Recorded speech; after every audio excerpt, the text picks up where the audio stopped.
bienvenue dans la nouvelle Lynxterview. Aujourd'hui on est avec Cyrielle. Bonjour Cyrielle. Bonjour. Tu vas bien? Ça va, Max. Alors Cyrielle, on va d'abord te présenter parce que je ne sais pas si tout le monde te connaît. Donc tu t'appelles Cyrielle, tu as 25 ans. Oui. Que tu as eu il n'y a pas longtemps. Oui. Tu m'as dit. Oui. Donc joyeux anniversaire. Merci. Et tu as construit ton entreprise en 2022. Oui, c'est ça. Donc c'est une entreprise d'art, oui, si je comprends bien. Oui, sur différents supports. Voilà, sur différents supports, donc tu vas nous en parler. Mmh. Et donc du coup, donc tu peins sur des fresques, tu peins sur tout, en fait, un peu. Oui, c'est des peintures sur toile, sur bois, sur du métal, plexiglas. Et ton entreprise, elle s'appelle Cyrielle Arts. Oui, c'est ça. C'est ça. Oui. D'ailleurs, d'où c'est venu en fait ton envie de peindre?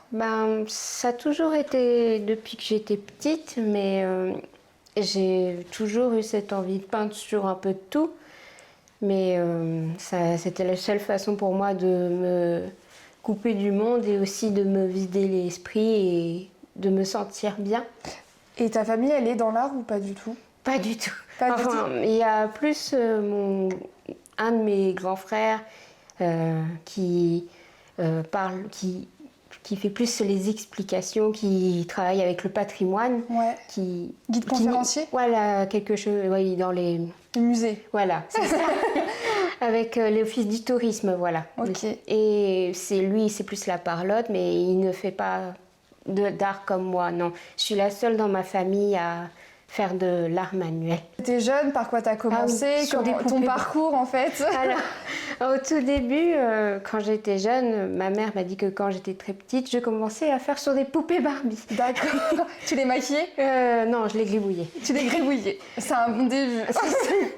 Et après, par la suite, c'était plus quand j'étais à Tahiti, parce que j'ai fait 8 ans d'outre-mer.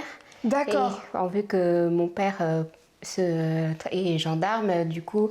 Il était réquisitionné à Tahiti, ouais. C'est ça? Et on était d'abord en Martinique pendant 4 ans et ensuite à Tahiti pendant 4 ans aussi. D'accord. Et c'est à Tahiti principalement où j'ai commencé à vouloir de plus en plus dessiner, à me perfectionner.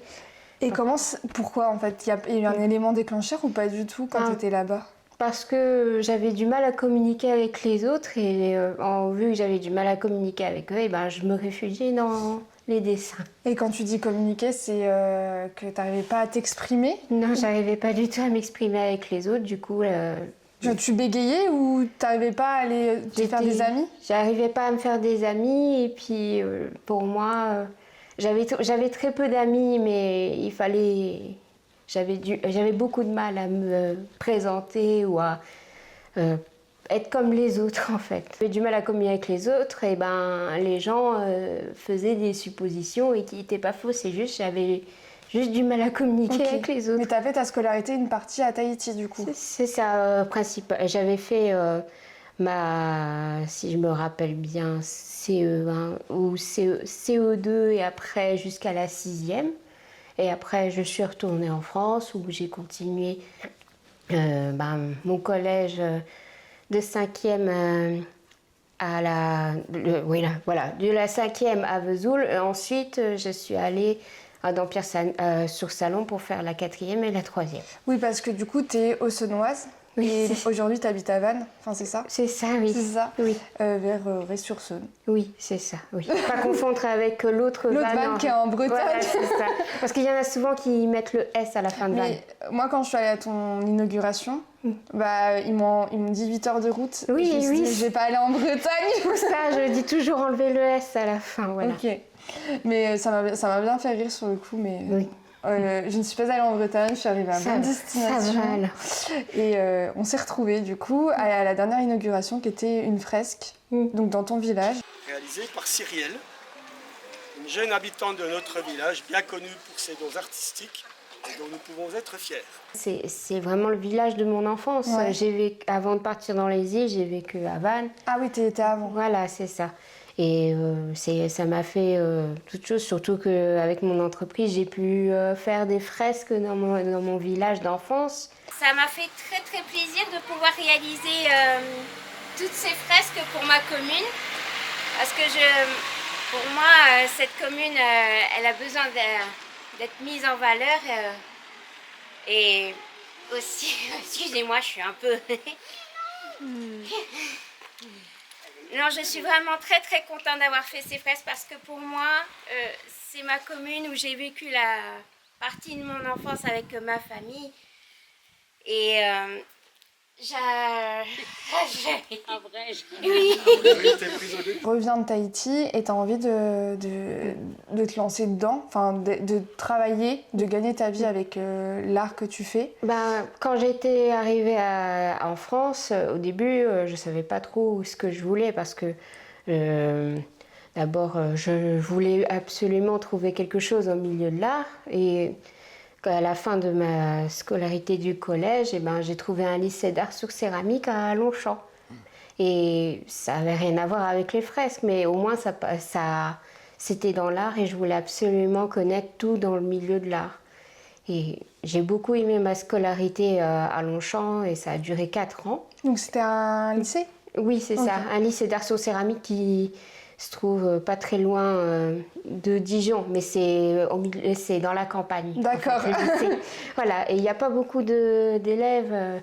Ok, et après tu te dis, tu fais une école d'art suite à ton lycée.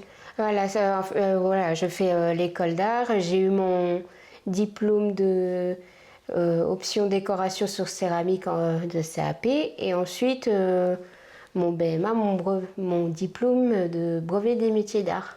C'est quelque chose que j'aimais et pour moi, ne pas avoir ces diplômes, c'était pas normal. Du coup, je me donnais à fond, même si j'avais du mal à comprendre certaines matières, mais pour moi, je préférais mieux me donner à fond que... Et après, tu t'es sentie plus légitime? Un petit peu, oui, mais... C'est encore compliqué? Voilà, c'est ça. Mais après, je voulais rentrer après pour me perfectionner dans les beaux-arts. J'ai fait une année de préparation à l'Institution Notre-Dame-Saint-Jean en Créart. Oui. Et malheureusement, à un moment, il y a eu le Covid. Du coup, tout le monde était un peu perdu, on va dire.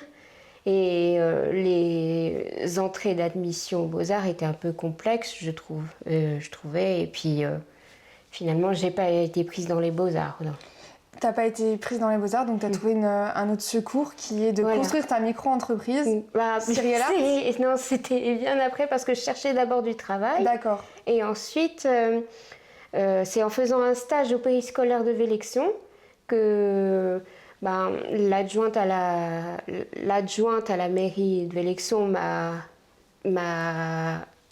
proposé de faire un service civique pour faire justement la préparation de fresques dans les communes. Donc on peut rappeler, un service civique, c'est 8 mois environ oui, à peu près. De travail volontaire. Oui. On est rémunéré et on aide.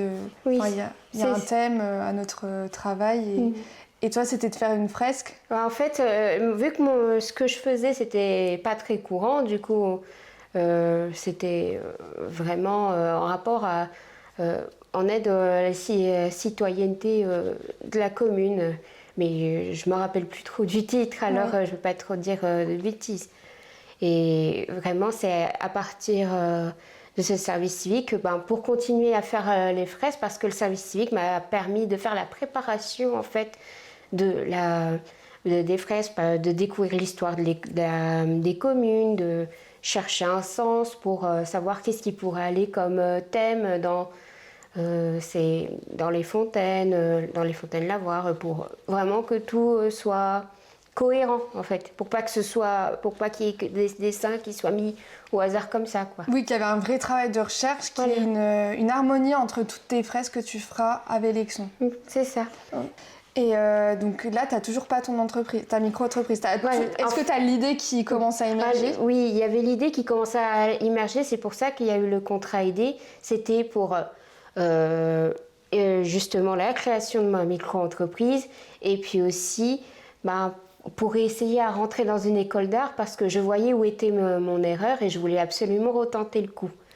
Alors, avec l'aide de l'adjointe de la mairie de Vélexion, elle m'a aidée à créer mon dossier, à faire en sorte d'avoir plus confiance en moi.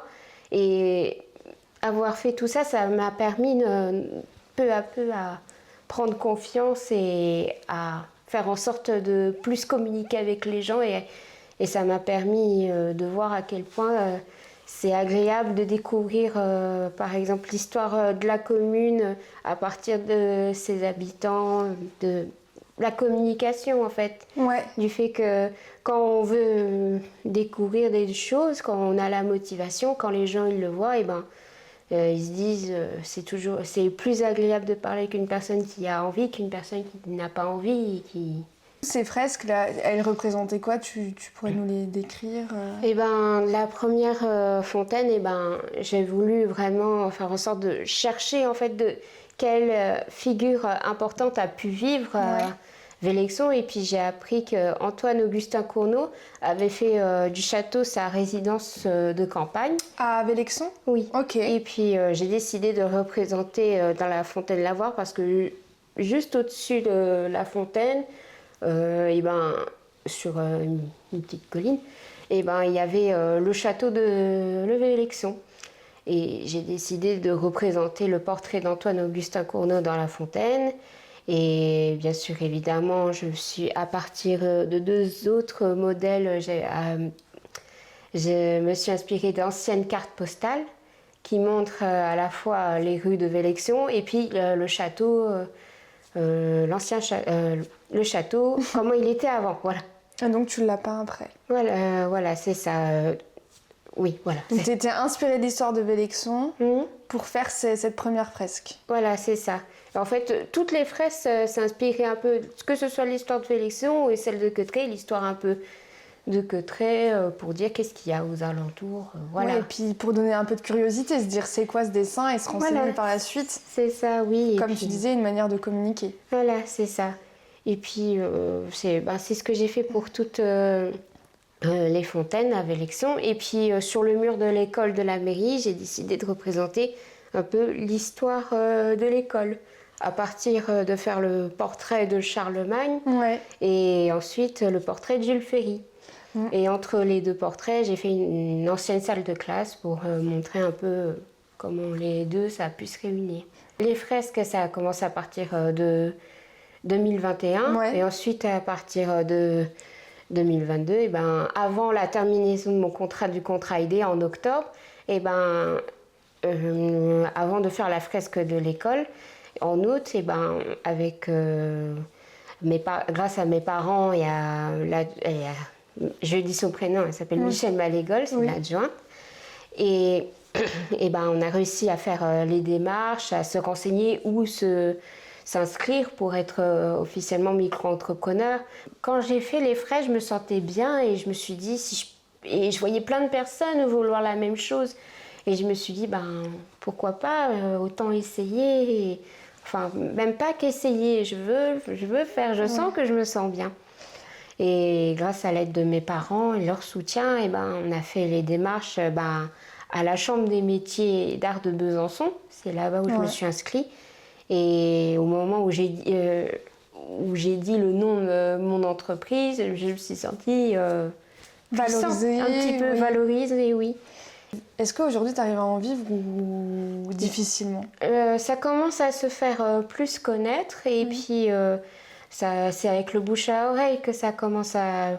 Pour moi, je marche de cette façon, mais j'utilise aussi les réseaux sociaux pour montrer ce que je fais, que ce soit personnel ou pour montrer ce que j'ai pu faire pour les clients aussi. Et pour toi, ce qui démarque ton art, ce serait quoi si tu devais donner des éléments comment tu caractériserais ton art?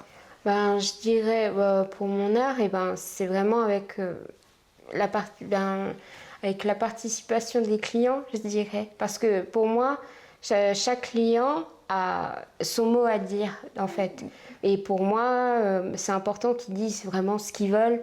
À partir, par exemple, ne serait-ce que des quelques mots, ils me disent ce qu'ils veulent. Et après, si... Toi, tu vas apporter quoi en plus dans l'art? Tu saurais répondre à cette question ou pas? Et ce que j'apporterais, c'est des souvenirs, en fait. Okay. Pour moi, j'apporte, en fait, que ce soit des souvenirs ou bien des moments de partage, parce que souvent, je peux travailler avec des écoles. Alors, il y a souvent j'ai pu travailler avec les élèves de l'école de Beaujeu et on faisait tous ensemble. Oui, c'est un travail. En fait, tu peins toute seule, mais vous êtes plusieurs quand même derrière. Voilà, c'est Et ça. c'est souvent comme ça que ça fonctionne. Voilà, souvent, je préfère mieux... je trouve que c'est important de faire participer un peu tout le monde. Et puis, que ce soit avec les écoles ou même Un particulier. et ben, ne serait-ce que de me dire ce qu'il veut, par exemple, à partir d'une ancienne photo ou à partir d'une ancienne carte postale, et qu'il veut que je rajoute quelque chose qui tient à cœur. Et ben, pour moi, c'est fait comme si j'apportais dans le monde de l'art quelque chose en lien avec les souvenirs, avec des souvenirs ou un message, en fait, à partir de différentes personnes, parce que d'une façon, ces personnes veulent montrer un peu quelque chose qui leur appartient ou bien qui leur les touche. Voilà.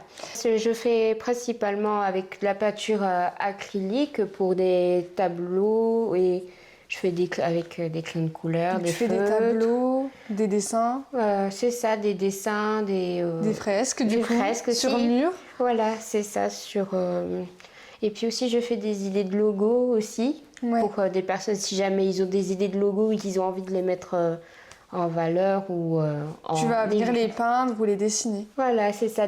En fait, les gens me disent ce qu'ils ont comme idée de logo et après, je représente ce qu'ils veulent et après, ils me disent si jamais ils veulent modifier, si jamais ils veulent aussi. Et du coup, là, tu disais, voilà, il y a des petits dessins, il y a des fresques, mais combien ça prend de temps? Parce qu'il doit avoir ça doit dépendre de ce que tu fais. Genre une fresque environ, ça te prend combien de temps à faire? La plus grosse fresque que j'ai pu faire, c'est à Mainbré. C'était en hommage à Jean César, un auteur et dessinateur de bande dessinée. Ouais.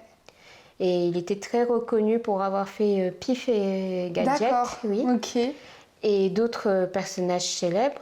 Et on m'a contacté pour faire justement ces personnages pour leur rendre hommage et puis son portrait. Et c'était vraiment faire à l'identique pour vraiment lui rendre hommage. Et ce travail-là, ça m'a pris un mois complet et ça m'a pris 170 heures. 170 heures? Oui. Tu calculais du coup? En fait, à chaque fois, j'ai calculé le nombre d'heures que je passais et pour faire en sorte que tout soit bien en fait au niveau du prix que j'ai posé et pour comme ça me permet de poser des meilleurs prix à l'avenir. Et c'était l'été du coup parce que j'imagine que les fresques tu peux pas les faire en hiver ou difficilement. En fait, je m'adaptais parce qu'il pleuvait. Oui aussi oui. Du coup, on s'adaptait. Je contactais par exemple le maire et puis avec les gens du village qui nous aidaient. Ils mettaient des bâches quand il pleuvait. Oui, c'est ça, ils mettaient des bâches, mais il y avait beaucoup de gens qui étaient investis quand c'est quelque chose qui vient de leur commune, ils ont envie que tout se passe bien. Ouais. Alors forcément, dans les petites communes, il y a beaucoup d'entraide et ça, je trouve ça bien parce qu'il y a beaucoup de gens qui souvent venaient me voir ou essayaient de voir parce que pour le jour de l'inauguration, on faisait en sorte de cacher la fresque pour éviter que les gens regardent. Oui, que ça soit une surprise pour tout le monde. Voilà, c'est ça. C'est incroyable pour toi tu parles de communiquer, de partir de... j'arrive pas à communiquer quand je suis petite et aujourd'hui j'arrive... Oui, c'est pour ça, souvent je préfère. Voilà, je me rigole de moi-même souvent pour dire qu'avant j'aurais certainement, je sais pas, été en boule ou bien je me serais... mis à bégayer ou être toute rouge en fait à chaque fois que je parle. Et là maintenant, il y a encore des difficultés à chercher les beaux mots. Souvent ça m'arrive de perdre des mots et après aller chercher. En fait ça me prend un petit moment souvent pour trouver les mots. Ouais. Alors forcément, mais maintenant là ça me fait ni chaud ni froid maintenant. Même si je perds un mot, je sais que je le trouverai, il me faut juste quelques secondes ou une petite minute pour retrouver le beau mot. 70 heures pour ta fresque à Mainbré. Oui. Et pour un dessin, si tu veux, si je commande avec toi un dessin lambda, ça serait combien de temps? Ça dépend. Souvent, ça peut me prendre soit une journée ou deux ou même une semaine. Tout dépend en fait au niveau... Mais en fait, je calcule vraiment le nombre d'heures que je fais dessus. sur Et la de la peinture. demande. C'est-à-dire si on veut la couleur ou pas, etc. Oui, ça doit voilà. rajouter... Voilà, c'est ça, je dois compter le matériel, si jamais je me déplace pour aller tel ou tel client. Et aussi, bien sûr, au niveau de combien ça peut faire pour la réalisation ou le format de la toile. De la toile. Aujourd'hui, tu as envie de quoi pour ton entreprise? Ah, mais juste comme toujours, d'apprendre de nouvelles choses, que ce soit pour que ça tienne encore plus dans le temps, plus de nouvelles choses en fait. J'adore apprendre de nouvelles choses, que ce soit pour sur de nouvelles matières ou même par exemple de donner des petits conseils pour dire je te conseille cette peinture-là, c'est tout aussi bien, ou bien je te conseille ce type de matériel, ce type de choses pour être bien dans l'espace de ce travail. Parce que moi, j'ai une sorte de bac un petit peu et je mets toutes mes peintures dedans et à partir de bouteilles en plastique souvent ou bien de petits desserts en verre, et j'utilise le verre pour faire les pots de peinture. Est-ce que tu sais dessiner sans modèle? Souvent je préfère mieux dessiner avec un modèle, mais souvent c'est sans modèle, ça dépend. C'est vraiment au niveau de là où, par exemple, quand j'utilise un modèle, je préfère mieux comme ça, j'ai vraiment toutes les angles. En fait, je préfère mieux comme ça, j'arrive à bien me Ouais, là, vu que concentrer. tu fais un humain. Voilà. Et t'as des trucs qui restent en tête et que tu sais reproduire sans modèle, en fait. Certains oui, certains non. Par exemple, à Vannes, j'avais fait à partir de 100 modèles, j'avais fait à partir de tête, en fait. Je m'inspirais de ce que je voyais ou de ce qui était le plus cohérent à faire, en fait. Pour Vannes, donc là récemment, donc il y a une semaine, 2 semaines, je crois, tu as eu l'inauguration de ta dernière fresque à Vannes à un arrêt de bus. Oui, il y a eu. Tu étais très émue. Oui. Et tu peux nous dire en fait ce que ça t'a fait, pourquoi, qu'est-ce qu'elle raconte cette fresque? Sur cette fresque là, j'ai voulu faire vraiment dans l'ensemble de l'intérieur à partir d'une ancienne carte postale. Et sur l'ensemble du décor, on voit ma maison. Du coup, ça m'a un peu émue de pouvoir représenter à nouveau ma maison à partir d'une fresque, en plus juste en face de chez moi. Et du coup, sur la fresque, j'ai rajouté des enfants qui courent avec des vêtements de l'époque. C'était vraiment une façon pour montrer un peu ce côté, pour montrer un peu l'histoire de Vannes. Et aujourd'hui, pour quelqu'un qui n'oserait pas se lancer dans l'art, tu dirais quoi comme mot? Quel mot tu lui dirais à la personne qui n'ose pas, qui a envie d'en vivre? Je dirais, il faut mieux essayer que de rien faire, parce que si on tente pas, malheureusement, ça n'arrivera pas, mais on peut regretter. Voilà, on peut regretter plus tard, parce qu'il y a des choses que je peux encore regretter. Par exemple, j'aurais pu me dire, oh, j'aurais pu faire ci, j'aurais pu faire ça. Et même si on n'a pas pu le faire avant, mieux vaut se lancer quand on le peut, en fait. Voilà. Peu importe son âge, quand on sent qu'on est prêt, il faut savoir sentir quand on est prêt, en fait, pour se lancer. C'est juste, faut pas avoir peur des autres ou se sentir plus petit, parce que quand on voit ce que maintenant avec les réseaux sociaux, quand on voit des gens faire des choses magnifiques, on se dit... notre art ne vaut rien. Voilà, c'est ça. On peut se sentir petit, mais mieux vaut tenter le coup plutôt que de rien faire. Pour moi, j'ai voulu tenter le coup et ça va. Ça va et ça marche bien. En tout cas, je te souhaite de continuer là-dessus. Merci. Et je te remercie. Et je mettrai en description tes réseaux sociaux. Merci. Merci beaucoup, Cyrielle. Merci.